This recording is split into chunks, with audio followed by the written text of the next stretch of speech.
বগুড়ার মহাস্থানগড় পাইকারি বাজারে সবজির সরবরাহ থাকলেও দাম কিছুটা বেশি। এ নিয়ে বিস্তারিত জানাতে সেখানে আছেন রিপোর্টার আব্দুল আউয়াল। সরাসরি যাচ্ছি তার কাছে।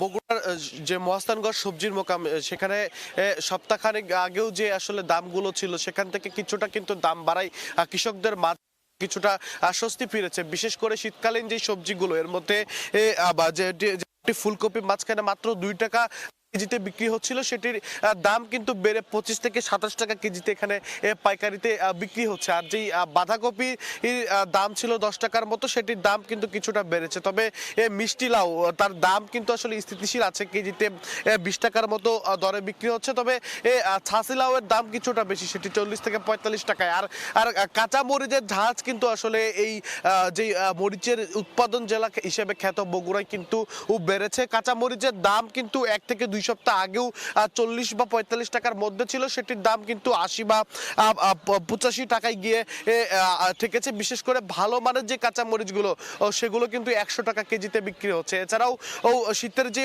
অন্যতম অনুষঙ্গ সবজি হিসেবে পরিচিত সিম, সেটির দাম কিন্তু 40 টাকার মতো ছিল মাত্র 2 সপ্তাহ আগেও, সেটির দাম কিন্তু দ্বিগুণে গিয়ে এখন 80 থেকে 85 টাকা কেজিতে বিক্রি হচ্ছে। এবং এর কারণ হিসেবে কৃষকরা বলছেন যে এই ভরা মৌসুমে 2 সপ্তাহ আগেও কিন্তু আসলে এখানে পর্যাপ্ত সরবরাহ ছিল। তবে শীতের তীব্রতা বাড়ার কারণে আসলে এই 1 থেকে 2 সপ্তাহ আগে কিন্তু কৃষকরা বাধ্য হয়ে যে শীতকালীন সবজিগুলো তাদের জমিতে ছিল, সেগুলো কিন্তু উঠিয়ে নিয়ে এসে বাজারে কিন্তু ইতিমধ্যে তারা সরবরাহ করে ফেলেছেন। এর জন্য এখনো কিন্তু শীতের সময়টিতে যে শীতকালীন সবজিগুলো আসলে রেগুলার ভাবে এখানে আসার কথা ছিল, সেগুলো কিন্তু বৈরী আবহাওয়ার কারণে আগেই উঠিয়ে নেওয়া, এখন কিছুটা কিন্তু আসলে সবজির যেই যোগান সেখানে ঘাটতি দেখা দিয়েছে। এবং এতে করে কিন্তু আসলে শীতের সবজির যেই দাম, সেখানে কিন্তু কিছুটা টানাপড়ন চলছে এবং সেখানে কিন্তু কিছুটা দাম বেড়েছে। এতে করে কিন্তু কৃষকদের মাঝে কিন্তু আসলে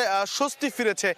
বিশেষ করে শীতকালীন সময়ে কিন্তু কৃষকরা ব্যাপক পরিমাণে তাদের যে আবাদ, সেটি কিন্তু জমিতে করে থাকে এবং দাম পড়ে যাওয়ার কারণে কিন্তু আসলে কৃষকরা খুবই অসুস্থতে ছিল। সেই জায়গা থেকে দাম কিছুটা ওঠায় কৃষকরা আশা করছেন 1 থেকে 2 সপ্তাহ আগেও তাদের যে ঘাটতিগুলো ছিল সেগুলো কিছুটা আসলে পূরণ হয়ে আসবে। এবং তারা আসলে এই যে শীতের মৌসুমে তাদের যে আবাদ ছিল বা উৎপাদন খরচ ছিল, সেটি উঠে এসে কিছুটা লাভের মুখ দেখবেন। এবং আলুর যেই খবর, সেটি কিন্তু বছর জুড়েই দরপতন চলেছে আলুর দামে। বিশেষ করে পুরাতন যেই আলুগুলো, সেই আলুগুলো পলিশ করার পরেও কিন্তু আসলে মাত্র 2 বা 5 টাকা কেজিতে আসলে পাইকারিতে এখান থেকে বিক্রি হচ্ছে। তবে সেই আলুগুলো এখন নেই বললেই চলে।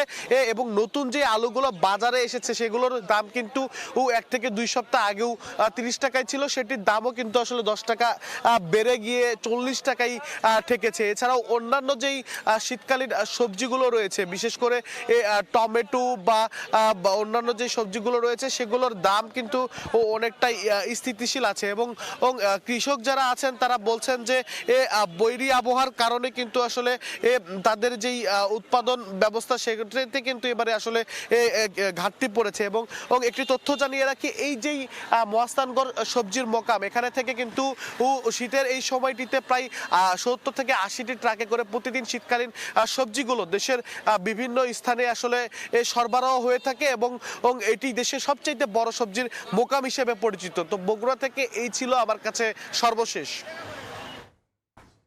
সরাসরি যুক্ত ছিলাম বগুড়ায়।